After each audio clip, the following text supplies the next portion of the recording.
So we're going to Camp David. We're going to have meetings and a lot of work. Coming back sometime tomorrow, but we're heading out right now to Camp David. I want to say the stock market is on pace to have its best year. I mean, since I guess over 50 years, and the Dow is on pace to have its best year in 80 years. It's been 80 years since the Dow has hit. Tariffs are obviously doing very well because we're taking in billions and billions of dollars from China. We would be from others, and we might be from others, but billions of dollars are coming in from China. And frankly, look at what's happening with the stock market, which is pretty much what I've been saying. Also, an article came out this morning that the tariffs are having very little effect on costs going up, and in some cases, no effect. That the countries that the products come from, they are bearing the cost, which is also what I've said. So the Dow is up. Looks like it could be an 80-year high. It's on track for an 80-year high. And the stock market itself is a 50-year high. So I'm sure you're all very happy about that, right?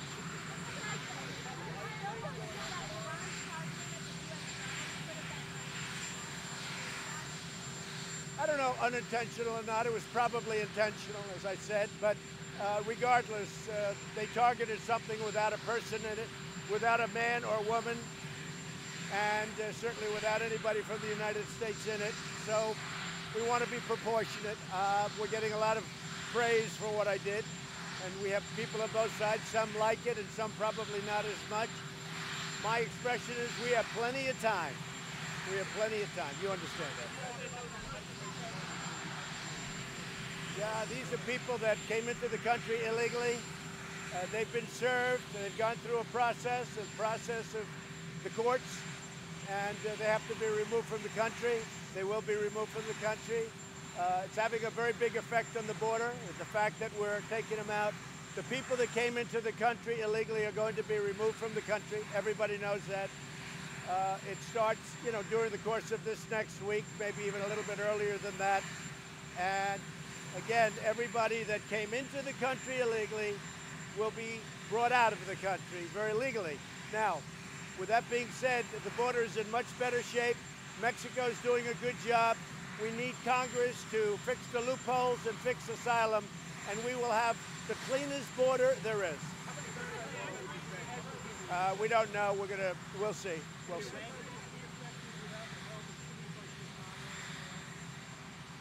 Well, some cities are going to fight it, but if you notice, they're generally high-crime cities. If you look at Chicago, they're fighting it, and you look at other cities, they're fighting it. Many of those cities are high-crime cities, and they're sanctuary cities. The state of Florida is now ending all sanctuary cities. He's doing a very smart thing. Governor DeSantis, he's ending all sanctuary cities in the state of Florida. And I'll tell you, Governor DeSantis has been fantastic. He's right on the ball, and we have others that are following. You'll be seeing a lot of that. People are tired of sanctuary cities and what it does and the crime it brings. They're very tired of it.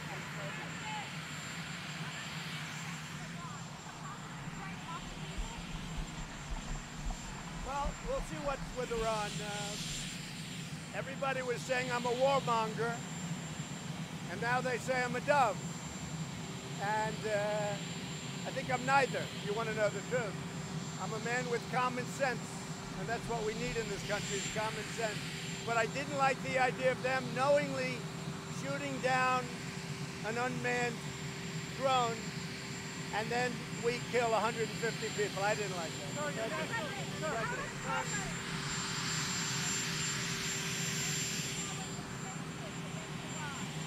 I can't hear. Yeah, we're moving forward with additional sanctions on Iraq. Good question. And some of them are in place. As you know, we have about as strong a sanction grouping as you could possibly have on any country, but we're putting additional sanctions on. They're going on slowly, and in some cases actually pretty rapidly. But Iran, additional sanctions are being put on Iran.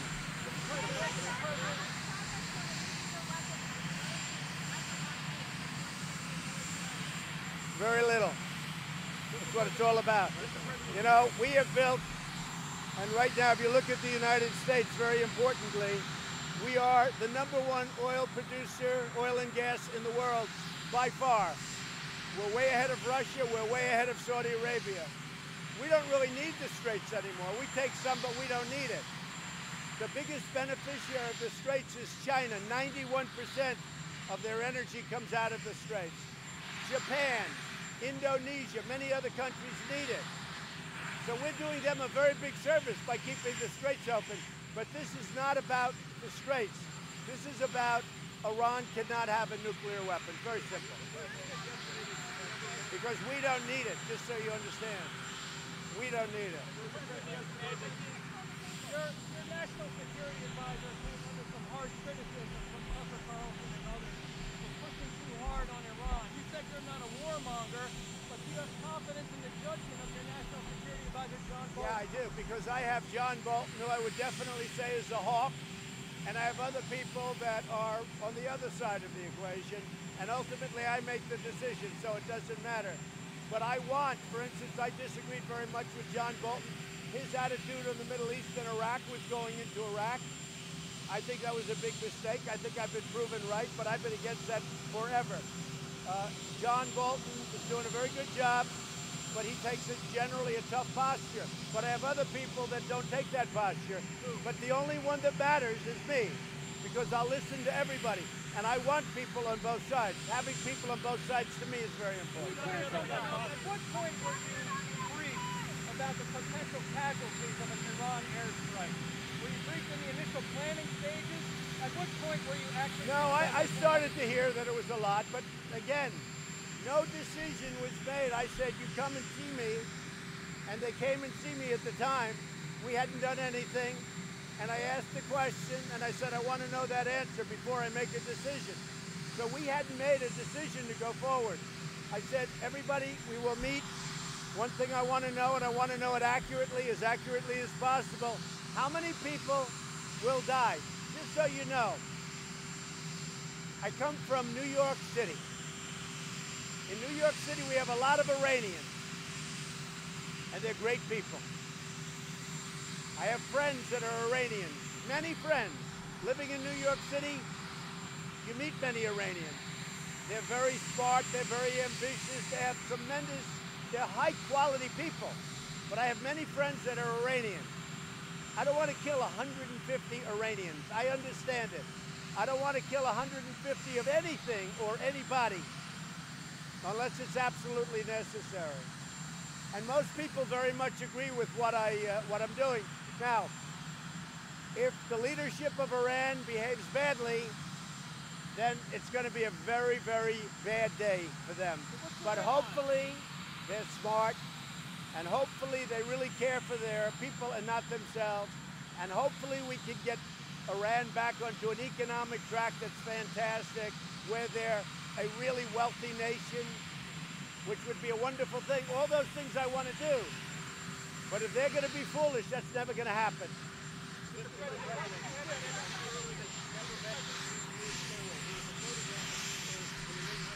I have no idea who this woman is. This is a woman who's also accused other men of things, as you know. It is a totally false accusation. I think she was married, as I read, I have no idea who she is, but she was married to a actually nice guy, Johnson, a newscaster, standing with my coat on in a line. Give me a break. With my back to the camera. I have no idea who she is. What she did is, it's terrible. What's going on? So it's a total false accusation, and I don't know anything about her. And she's made this charge against others. And you know, people have to be careful, because they're playing with very dangerous territory. And when they do that, and it's happening more and more, when you look at what happened to Justice Kavanaugh, and you look at what's happening to others, you can't do that for the sake of publicity. New York Magazine is a failing magazine. It's ready to go out of business from what I hear. They'll do anything they can. But this is about many men, and I was one of the many men that she wrote about. It's a totally false accusation. I have absolutely no idea who she is. There's some picture where we're shaking hands. It looks like at some kind of event. I have my coat on. I have my wife standing next to me. And I didn't know her husband, but he was a newscaster. But I have no idea who she is. None whatsoever. It's a false accusation, and it's a disgrace that a magazine like New York, which is one of the reasons it's failing, people don't read it anymore. So they're trying to get readership by using me. It's not good. You know, there were cases that the mainstream media didn't pick up, and I don't know if you've seen them, and they were put on Fox, but there were numerous cases where women were paid money to say bad things about me. You can't do that. You can't do that. And those women did wrong things. That women were actually paid money to say bad things about me. But here's the case. It's an absolute disgrace that she's allowed to do that.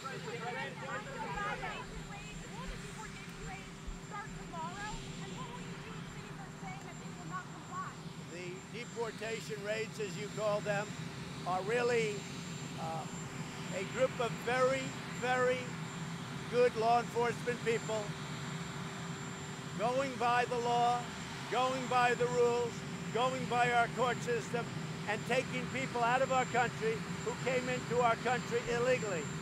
They came into our country illegally, and we're taking them out legally. We're bringing them back to their country. I want to thank, while I'm here, I want to thank Mexico. So far, Mexico has been really good. They made an agreement, not probably because of tariffs, but they made an agreement, and so far they've really honored the agreement.